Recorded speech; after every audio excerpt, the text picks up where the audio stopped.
ఎన్నిసార్లు స్కానింగ్‌కి ఒక నెలలో వెళ్తారు.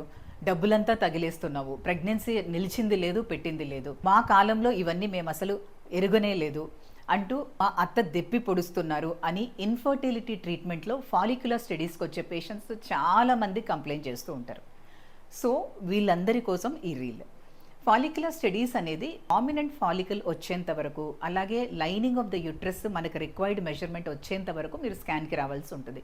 యూజువల్‌గా సైకిల్ స్టార్ట్ అయిందనుకోండి, సెకండ్ డే స్కాన్ చేస్తాం. అందులో ఏదైనా సిస్ట్‌లు ఉన్నాయా? లేకపోతే ఏదైనా ఫైబ్రాయిడ్స్ ఉన్నాయా? యాంట్రల్ ఫాలికల్స్ ఎన్నున్నాయి? ఓవేరియన్ రిజర్వ్ ఎంతుంది అనేది చూస్తాం. మళ్ళీ నైన్త్ డేలో పిలుస్తాం. ఆ రోజు మనకి ఫాలికల్ సైజ్ ఎంతుంది అనేది మానిటర్ చేస్తాం. యూజువల్‌గా ఫాలికల్ అనేది 1-2 డైలీ పెరుగుతూ ఉంటుంది. మళ్ళీ 11th టు 13th డే వెలుస్తాం. ఆ రోజు డామినెంట్ ఫాలికల్ వచ్చిందా లేదా అని కన్ఫర్మ్ చేసుకుంటాము.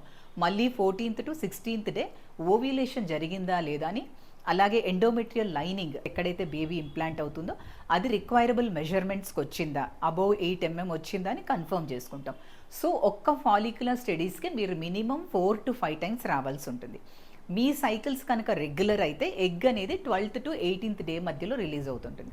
అదే మీ సైకిల్స్ కనుక ఇర్రెగ్యులర్ అయిందనుకోండి, ovulation or dominant follicle formation అనేది కొంచెం ఎరాటిక్గా ఉంటాయి కాబట్టి ప్రతి ఉమెన్ కూడా సైకిల్ లెంత్ డిఫరెంట్గా ఉంటుంది కాబట్టి స్కానింగ్స్ కూడా అన్నిసార్లు రావాల్సి ఉంటుంది.